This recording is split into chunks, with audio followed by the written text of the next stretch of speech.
I'm Cedrick Hardman. I played 12 years in NFL, 49ers first round draft choice, 1970, 10 years with the Niners, 2 years with the Oakland Raiders. Pass rusher, for lack of a better choice of words right now. So you just got done watching Dan Le Batard's interview with Ricky Williams, and he was talking about concussions. What's your feedback to that interview, to what you saw Ricky say? And what? I got 3 statements I'd like to make as food for thought concerning football, and that's that topic. One being, first, they should have a sign somewhere for everybody that wants to participate in the exercise of being a football player. This game may be hazardous to your health. Then, second, they should make everybody sign a waiver that says, if I'm going to play, I will never piss or moan about anything that happens to me afterward. Because if I'm not going to piss and moan about all the great things that happen, I ain't going to piss and moan about a few bad things. And thirdly, nepotism, more than anything, not only has hurt the competitive spirit of football, it's hurt the competitive spirit of everything that made America a great place. So nepotism, concussions in the NFL. How does nepotism impact the current concussion discussion in the NFL? Well, I think so. There are way too many people that are just way too involved in the game or want to have an impact that wish they could have played and couldn't. A lot of them tried to play and couldn't. And they have just allowed themselves to be so involved in something they couldn't do. If you had people to sign this waiver that says you were never going to piss and moan about the game, they would sign it regardless, because everybody that believes they have the talent to play will play. It's the one place that you can go and put these talents on display. The one place where it's legal to put these talents on display. Now, I have been amused at the mere thought of trying to make a game safe that was popularized on mayhem. There's a serious contradiction there. Now, at the rate that they're going and the topics that I have heard as of late, they should really just disband the game. So you agree with Ricky Williams that the current approach of the NFL is driving the game towards going away?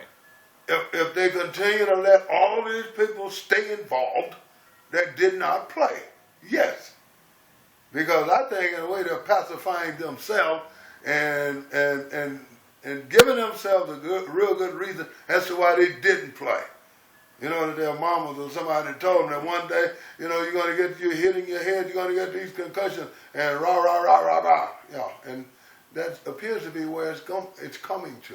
So you agree that there's a difference between everybody who's on this side of the TV screen watching the game and the people on the field when it comes to mind over matter. You guys have a different mindset than the rest of us. Yes. Now, the current players have a real good reason to comply with the people on your side of the screen. Why? They're paid so much money, most of them don't want to play anyway anymore. Once they've got these big old contracts and it's guaranteed and they got the money, there's no reason to really want to play.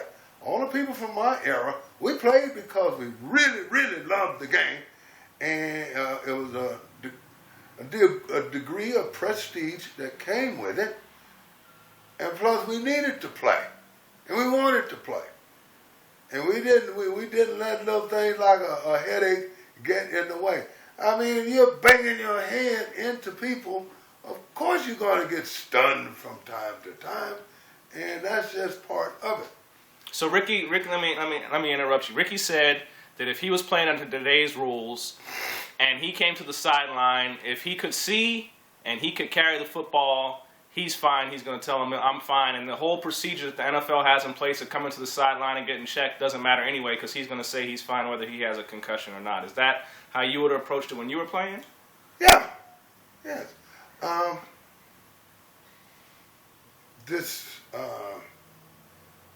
First of all, you don't ever want to think anything is seriously wrong with you.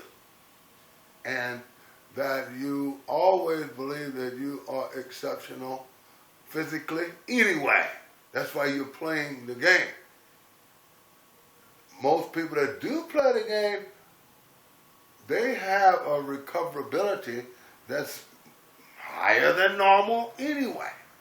And I mean, which is one of the reasons that you can play. I missed only 5 games from 1970 to 1981.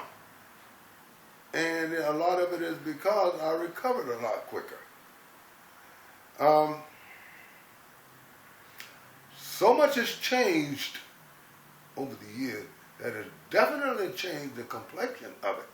They had some rules in place that would ensure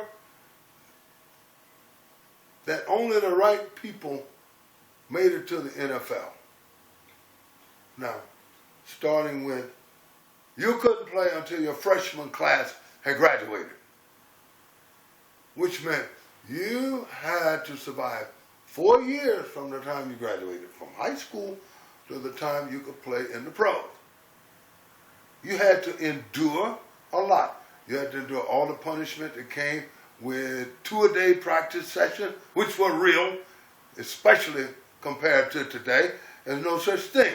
They go out in helmet and shorts all the time now. And they do skull sessions.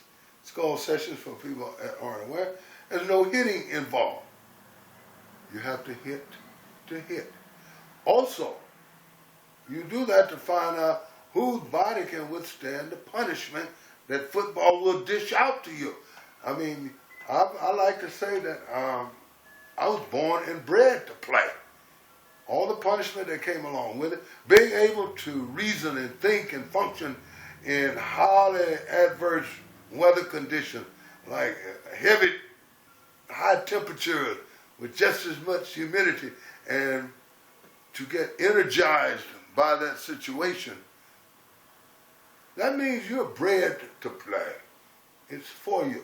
Now, also, along with not being able to play until your freshman class had graduated, you had to survive in class. Might be the commissioner. Might be, man.